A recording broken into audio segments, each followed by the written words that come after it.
Bonjour à tous et bienvenue sur l'épisode 1, 2, 3. C'est donc le 4e épisode, puisque les 2 épisodes de la dernière fois étaient des épisodes doubles, du podcast NetApp. Et je suis aujourd'hui, comme à mon habitude, avec Yves Weisser, Consulting Solution Architect chez NetApp. Salut Yves. Salut mes canards. Et dans le désordre avec Guillaume Sovinski, Technical Partner Manager chez NetApp aussi. Salut Guillaume. Yo la communauté, ça va ? Ouais, très bien. Vous avez passé une bonne semaine, vous avez passé un bon mois après ces 2 épisodes un petit peu mouvementés de la semaine dernière. Il fallait bien se reposer un peu. Eh ben, en parlant de se reposer, moi j'ai adopté un chien, donc si tu veux, le repos est compliqué en ce moment, mais c'est pas ça qui va nous aider sur le podcast d'aujourd'hui. Je me demande si on pourra mettre les photos dans les notes. Ou alors comme jingle, un petit waf-waf aussi. Un petit waf-waf, c'est vrai qu'il faudrait que je mette ça sur mes touches. Aujourd'hui, un invité très spécial, comme d'habitude, comme à chacun de nos épisodes, nombreux. Mathias Robichon, qui est directeur technique de NetApp France. Salut Mathias. Salut Yann, salut Yves, salut Guillaume, ravi d'être là. Je me suis pas trompé sur ton titre. Je sais pas ce que t'as dit. Directeur technique NetApp France, ouais, je pense que ça marche. Ça marche. T'as oublié monsieur, Yann. Monsieur Robichon. Et le sujet d'aujourd'hui, c'est de faire un retour sur Insight et partager chacun comment se sont passés nos Insights et puis partager surtout sur ce que Insight a représenté pour NetApp cette année. C'est un événement qui était virtuel, forcément, comme tous les événements qui sont organisés par nos confrères, partenaires sur la toile et sur le cloud. On va faire un retour là-dessus en traitant quelques sujets et puis on va commencer peut-être par nos approches à chacun. Comment est-ce qu'on a abordé Insight et ce qui a été différent cette année, assez rapidement. Je sais pas, Yves ? Eh ben pour moi, c'est facile. Ce qui était très différent, c'est que cette année, j'ai préparé des sessions pour Insight. Et ça, c'était méga chronophage. Parce que j'ai pas choisi une session, pas 2 sessions, non, 5 sessions, madame. Oui, 5 sessions. Et je peux vous dire que j'ai bien passé 1 mois et demi à fond là-dessus. Après, j'ai appris plein de trucs. C'est super intéressant de travailler sur ce genre de choses aussi. Néanmoins, le temps passe super vite. Mais du coup, une fois que l'Insight est arrivé, il y avait quand même beaucoup, et encore beaucoup de sessions, et j'ai pas pu tout regarder. Je me suis focalisé sur 2-3 sujets spécifiques qui me tiennent à cœur, donc on va dire DevOps et Automation, et un petit peu de Cloud aussi. Et je peux vous dire qu'il y avait du contenu, des choses super intéressantes, et j'ai regardé des choses sur Ansible, sur Terraform, sur... Étonnant. Ouais, étonnant, c'est vrai. Du dev, du ops. C'est ça, beaucoup de choses sur Astra aussi, mais non, je trouvais que le format aussi était vraiment pas mal du tout. Il faut aller voir les sessions de Yves. Pour rappel, vous avez encore, je crois, une 60aine de jours pour consulter les sessions d'Insight. Mathias, ton approche d'Insight, ça a été plutôt du coup dans le back-end et puis à fouetter les clients pour qu'ils aillent sur Insight, ou ça a été visionner les 300 sessions? Alors, voilà, ni l'un ni l'autre. Non, mais c'est vrai que c'est un format un peu particulier, Insight virtuel. Maintenant, on commence à s'habituer aux événements virtuels, mais bon, pour l'Insight, c'est toujours un petit peu particulier. Nous, depuis pas mal d'années, on a l'habitude de se retrouver physiquement avec nos clients, nos partenaires, bien sûr pour apprendre plein de choses, faire le point sur les technologies NetApp, mais aussi un peu pour faire la fête. Donc c'est vrai que l'événement Insight virtuel se prête un petit peu moins à ça. Mais néanmoins, il y a aussi des côtés positifs. C'est effectivement que toutes les sessions sont enregistrées et sont disponibles. Donc c'est vrai que ça fait un réservoir de formation, de connaissances quand même impressionnant. Et puis, ce que j'ai bien aimé, moi, sur cet Insight, c'est d'avoir bien séparé, même s'il y a beaucoup de ponts entre les deux, mais bien séparé, d'une part, le core business, qui est vraiment le corps de métier de NetApp avec les infrastructures on-premise, et le développement de NetApp au cours du cloud public. Ça, j'ai trouvé ça intéressant. Très bien. Alors, je vois Guillaume qui trépigne là, qui est en train de préparer son intervention. Ah non, tu sais bien, moi, il n'y a jamais rien de préparé, donc je suis en train d'essayer d'imaginer ce que je vais dire dans 45 secondes. Je m'excuse auprès des auditeurs, on va lâcher Guillaume en live alors. Donc Guillaume, je vais te demander ton avis. Qu'est-ce que tu as fait pour Insight ? Eh ben, cette année, à différence de Yves, je n'ai pas eu le droit de faire une session. J'avais fait une session l'année dernière sur HCI. Et c'est vrai que c'est intéressant comme exercice. Je te rejoins, Yves, même si c'est très consommateur en bande passante. Si on veut un rendu de qualité, il faut prendre le temps pour le réaliser. Et donc, cette année, oui, depuis mon bureau dans mon garage, j'étais connecté. On a moins fait la fête. Ça, je confirme. Mais ce réservoir, ce repository de sessions live, il me sert pratiquement tous les jours pour adresser des workshops, préparer des réponses, aider mes partenaires. Et notamment la semaine dernière, j'ai fait un Tech and Sales Master. On avait 93 partenaires connectés. Et je me suis servi de tout ce qui était produit par Insight pour avoir une présentation complète des nouveautés. C'est vrai qu'il y a du très bon contenu. Alors, on parle en quelques chiffres, on parle de 137 breakout sessions. Donc ça, les breakouts, c'est les formats 40 minutes à peu près sur des sujets plus techniques. 117 speed sessions, les SPD sessions que vous retrouverez sur le catalogue Insight, qui sont sur un format d'une vingtaine de minutes, je crois. 37 sessions advanced parce que moi j'ai compté ces sessions-là parce que j'aime bien commencer l'Insight avec les sessions de niveau 3 sur les sessions plus techniques. Et puis, faut pas oublier les hands-on labs. C'est près d'une trentaine de labs sur REST, sur Cleondris, sur Storage Grid, sur Global File Cache, sur toutes les technologies aussi qui ont été annoncées ou qui sont issues de rachats récents. Eh ben, allez-y, il y a des hands-on labs pour vous familiariser avec ces produits-là. Sans oublier, bien sûr, Trident. Et il y a déjà eu des milliers de connexions sur ces labs-là. Hein. C'est ça qui est intéressant. Effectivement, il y en a plus d'une centaine de mises à disposition et avec énormément de connexions, à la fois de nos partenaires qui aiment bien se remettre à jour sur nos technologies, sur les produits, mais beaucoup de clients également. Et c'est peut-être l'une des nouveautés aussi de ce format virtuel, c'est que les clients ont beaucoup plus participé à ces hands-on. Il y a une chose à dire aussi, je pense, c'est que NetApp a réussi à faire un truc extraordinaire cette année, c'est que NetApp a réussi à faire coucher Guillaume tôt tous les soirs, quoi. C'est vrai. Enfin, on n'était pas là pour vérifier. Pam, pam, pam, pam. C'était moins mouvementé. Mais ça nous manque quand même. Ouais, moi aussi. Et nos partenaires aussi. Bien et sûr. nos clients. Revenons sur Insight et sur ce qui s'est passé, et puis peut-être quelques chiffres. Mathias, qu'est-ce que tu peux nous dire sur le retour d'Insight et puis les premiers retours en termes de corp, ce que NetApp a retenu de cet événement cette année? NetApp a retenu que déjà l'Insight, qu'il soit virtuel ou pas, c'est un événement essentiel pour, j'allais dire remettre à niveau, c'est pas vraiment remettre à niveau, mais en tout cas faire évangéliser et faire découvrir nos nouvelles technologies à nos partenaires. Également faire comprendre à nos clients qui nous utilisent parfois que sur une petite partie de notre portefeuille, qu'il y a plein d'ouvertures possibles, que ce soit sur le cloud ou pas, hein, mais que l'on peut apporter des choses connexes à ce qu'ils utilisent déjà. Et puis aussi, NetApp Corp a compris également, grâce à cet événement-là, je pense, qui était virtuel, que NetApp Insight, c'était aussi un fabuleux vecteur pour aller toucher les nouveaux utilisateurs NetApp qui ne le sont pas aujourd'hui et qui ne nous voient pas du tout sur certains pans de l'activité, notamment, je pense, au public cloud. Justement, sur ces nouveaux utilisateurs, si pour tous ces gens qui nous écoutent et qui n'ont pas pu assister à Insight, qu'est-ce qu'ils vont y trouver en termes de stratégie que NetApp développe sur les sessions, le thème de ces sessions et comment elles ont été regroupées pour les gens qui ne sont pas encore allés voir les sessions de NetApp Insight? Qu'est-ce qui va leur être présenté? Alors, plusieurs choses. Aujourd'hui, NetApp fait une vraie distinction en termes d'approche, même si encore une fois, il y a des produits qui sont connexes et il y a énormément de ponts entre les deux, entre d'une part les infrastructures on-premise et les infrastructures public cloud. Donc ça se traduit vraiment dans les sessions qui sont proposées. D'ailleurs, en termes d'annonces, il y a eu des annonces présentées par NetApp lors de NetApp Insight et il y a eu 2 grands lots d'annonces. Un premier lot qui touchait justement tout ce qui était on-premise, hein, avec les infrastructures flash, les infrastructures de stockage objet, l'hyperconvergence, et tout ce qui est a trait finalement au cloud privé. Et il y a eu un deuxième lot d'annonces qui était vraiment orienté uniquement public cloud et qui a été d'ailleurs relayé on stage, hein, alors on stage de façon virtuelle évidemment, mais avec beaucoup du gratin de nos alliances qui étaient présents à NetApp Insight. Tous les clouds publics étaient représentés avec AWS, IBM, Azure évidemment, et puis même Google, puisque le frère de Georges, hein, Thomas Kurian, était là à NetApp Insight également. Donc les gens vont vraiment pouvoir s'orienter selon leur sensibilité, selon également leur stratégie à un instant donné, selon tout simplement leur projet en cours, plutôt s'orienter sur de la transformation de on-prem, autour de nos technologies flash, hyperconvergentes, etc. Ou alors d'aller soit déployer des applications cloud natives dans les clouds publics avec nos technologies, soit optimiser ce qui a déjà été déployé dans les clouds publics grâce également à nos technologies. D'accord. J'ai 2 témoignages clients. Je vous propose d'écouter ce premier témoignage de Cédric. Bonjour. Tout d'abord, merci d'avoir maintenu cet Insight en version digitale. C'est un super event.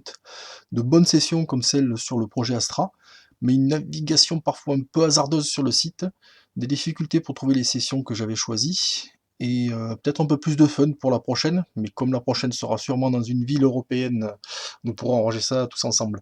Alors, ça vous évoque quoi? Sans vendre la mèche, ça vient de chez un de nos partenaires. Alors, Guillaume, ça t'inspire quoi? Bah, ça m'inspire que mes partenaires me manquent. Alors pas au quotidien parce que je discute avec eux, mais effectivement dans des événements comme ça, on a ce moment de sympathique, de complicité. Est-ce que tous nos partenaires ont l'accent qui chante comme ça? Et pas tous. Mais celui-là, il vient du sud-ouest. Cédric est l'un de nos experts d'ailleurs. On a chez NetApp maintenant un club des experts de nos partenaires. Et on a 50 experts qui ont été nominés par leurs pairs, que ce soit les SE et les sales de NetApp. Ils ont démontré leur savoir-faire, leur expertise sur le terrain, pas simplement en passant des certifs. Et effectivement, ce sont des personnes qui sont généralement assidues lors des insights, que ce soit en présentiel ou en virtuel. Donc merci pour le temps qu'ils y ont consacré et qu'ils consacrent toujours à NetApp. On les aime bien, nos partenaires. Ah oui. Voilà pour la stratégie, voilà pour ce que Insight va vous communiquer. Pour ceux qui n'ont pas assisté à Insight, eh bien, même si vous n'êtes pas inscrit sur le site de NetApp Insight, vous pouvez toujours vous inscrire. C'est un peu de la triche, mais ça marche quand même. Et les sessions sont disponibles en tout pour 90 jours. Alors depuis qu'Insight s'est déroulé, je pense qu'il doit nous rester facilement une 60aine de jours. Et après, il y a toujours moyen de se débrouiller pour accéder à du contenu et puis voir avec vos représentants chez NetApp. Tout le repository Insight, que ce soit 2020, 2019 et tous les autres, tout le contenu est disponible sur netapp.hosted.panopto.com. J'ai un deuxième témoignage client qui va peut-être rejoindre un petit peu le message que Mathias nous a communiqué tout à l'heure. Bonjour, je m'appelle Gérard et j'ai assisté aux 300 sessions de Insight. Et c'était vraiment très bien. Hein. Je suis convaincu que NetApp peut m'accompagner dans ma transformation digitale vers le cloud hybride et les applications cloud natives. Merci, à bientôt. Transformation digitale, c'est bon, cloud hybride et cloud native, c'est bon. Il serait pas GTS Alors c'est Gérard qui a effectivement... alors on est ravis du message parce qu'effectivement on parle de transformation digitale, il a un peu coché toutes les cases dans son message et ça veut dire qu'on est sur la bonne voie chez NetApp pour aider nos clients avec l'hybridation, le cloud native et tout ça. C'est ça qu'on essaye de communiquer, Mathias, à nos clients et à nos partenaires? Oui, c'est ça qu'on essaie de communiquer au travers des annonces Insight, mais bon, c'est pas probablement le sujet du podcast, mais ça se traduit également par la réalité. Quand on regarde les résultats de NetApp, qui ont été annoncés d'ailleurs la semaine dernière, pour notre deuxième quarter de notre année fiscale, on voit le bond spectaculaire du revenu que l'on fait en solution purement cloud public. En 6 mois, on a plus que doublé ce revenu-là. Donc, on a une croissance exponentielle sur les offres cloud public. Donc, il y a une vraie réalité derrière ça. Et j'allais dire que c'est la stratégie NetApp qui a été amorcée maintenant il y a 4-5 ans qui porte une partie du succès de NetApp. Donc, ça explique la direction de NetApp et le thème des sessions qui sont très, très cloud, qui sont très, très DevOps. Alors, parfois, les gens nous attendent sur des domaines qui sont très core parce qu'ils connaissent très bien NetApp, ils connaissent très bien le SAN, ils connaissent très bien les baies de stockage on-prem. Et parfois, les gens ont un peu de mal à comprendre ou à raccrocher les wagons par rapport à ce changement de direction qui n'est plus un changement de direction aujourd'hui, puisque ça fait quand même longtemps qu'on a entamé cette transformation, nous-mêmes, chez NetApp, sur le cloud et sur le DevOps. Donc, ça marche, finalement, cette réorientation sur plusieurs années vers le cloud. Aujourd'hui, il y a de l'adoption, c'est des solutions qui s'intègrent dans ce que veulent faire nos clients et qui trouvent leur place. Oui, mais c'est la réalité. C'est la réalité. Moi, objectivement, je trouve que l'approche est bonne parce que comme tu le dis, c'est ce que nous demandent nos clients et NetApp est précurseur dans ses offres cloud. Donc ça, c'est indéniable.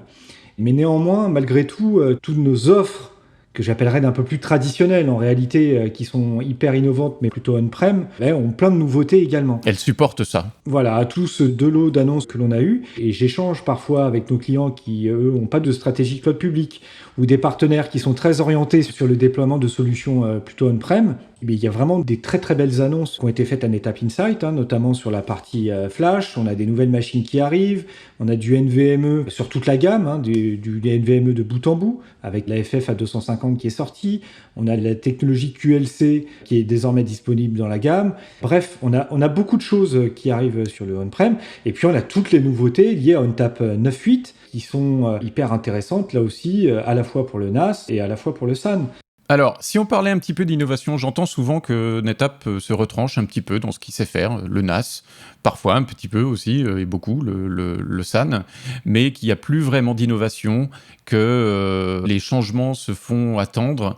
Qu'est-ce que, déjà, sur NetApp Insight, on a des sessions qui sont dédiées innovation, et je vous invite à aller voir la session de Matt et de Phoebe sur 3 démonstrations, Astra, Spot et puis CVO. En gros, c'est les 3 produits qui sont démontrés sur ces sessions-là. Est-ce que l'innovation passera dans un court terme par ces produits-là? Est-ce que c'est ça ce qui va se passer cette année?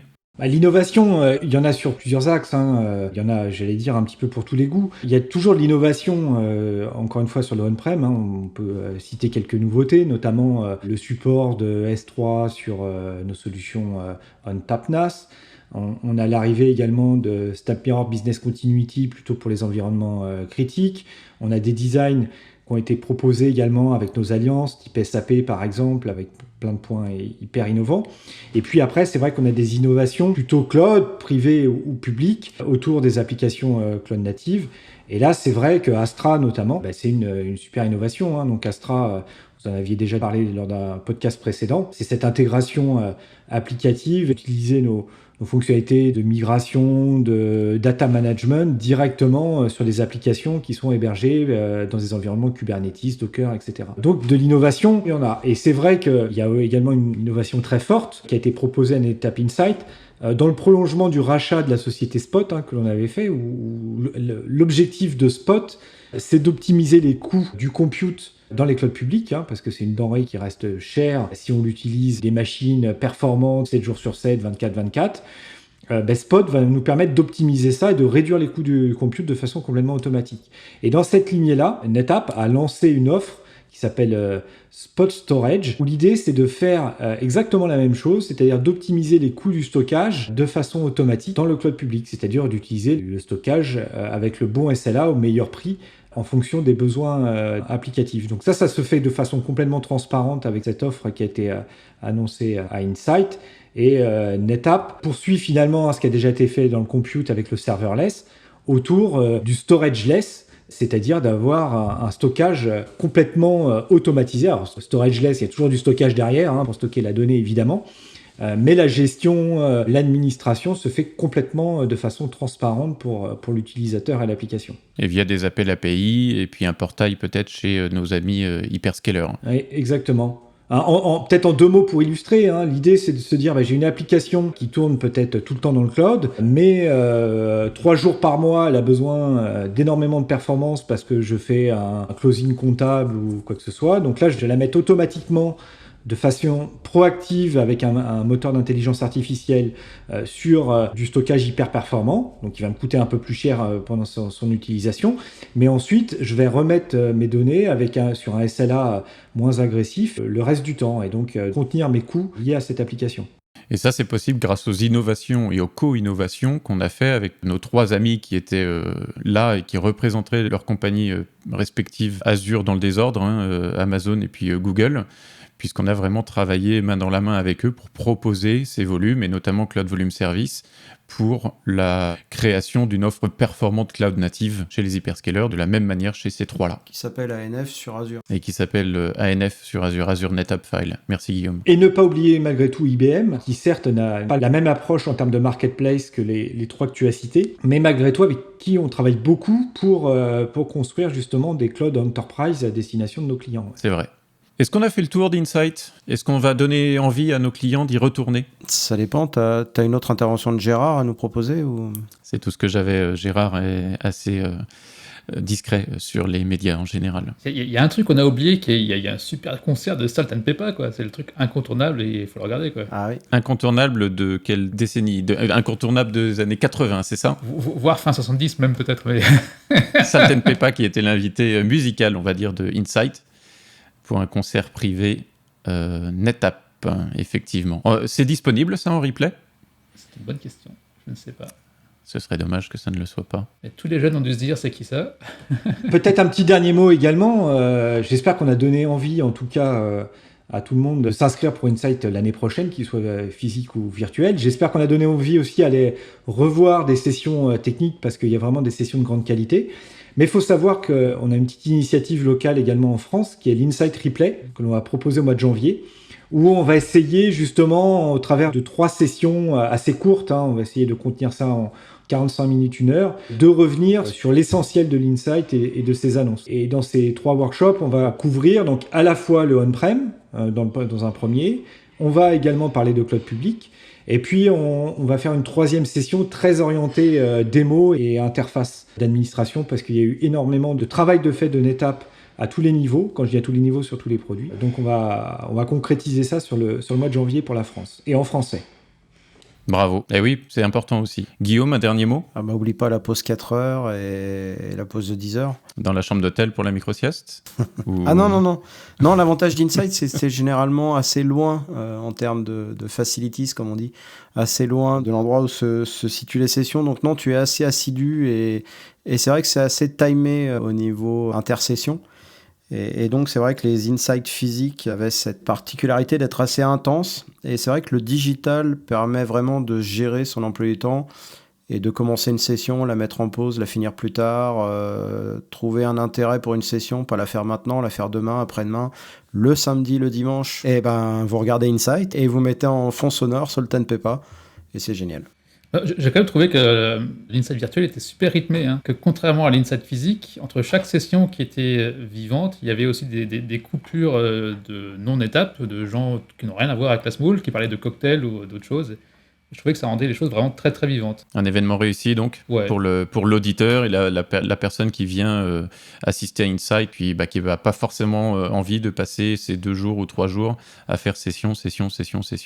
Voilà. Merci Mathias. Merci beaucoup à vous et au plaisir de revenir. Ouais. J'espère. Sans problème. Merci Yves, merci Guillaume. De nada. Salut les gars, salut les filles, salut tout le monde. Et merci Gérard aussi. Merci Gérard, merci Cédric. Avec l'accent. On vous souhaite un bon mois. On est au mois de décembre. Je sais qu'on est tous confinés, mais les gars. La prochaine fois qu'on se voit, effectivement. Faut quand même souhaiter d'excellentes fêtes de fin d'année et plein de bonheur à tous nos auditeurs. On a tendance à oublier ça. Ouais, voilà. Joyeux Noël à tous. Faites ce que vous pouvez, en tout cas, dans les temps qui courent. Et bonne fin d'année. Bonne année. Bonne fin d'année. Ciao. À bientôt. Salut à tous, à la prochaine.